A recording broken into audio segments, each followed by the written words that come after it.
Okay, so here's part of the problem with everybody freaking out.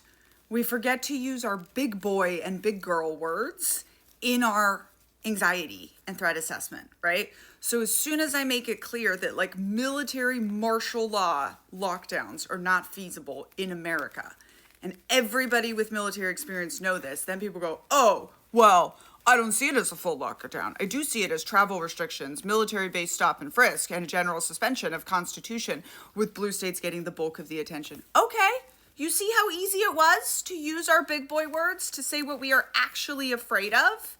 And then I can tell you that it's cute that you think it will be easier to control blue states with big urban areas than it will to control rural red states. But you know who doesn't think that urban warfare is easier than rural warfare? The United States military, who just lost at that.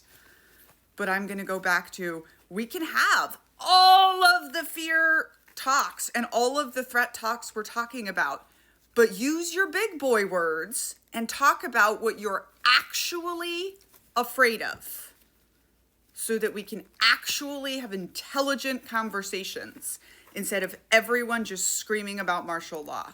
It's so exhausting. It's so apocalyptic. And it's so American exceptionalism. Things are happening in our country that happen everywhere all over the world. Things are going to start happening to white people in America that already happen to Americans of every color. You're going to have to pick up your weapons and go back to work. And you're for sure going to have to use your big boy language to talk about what's happening in our country.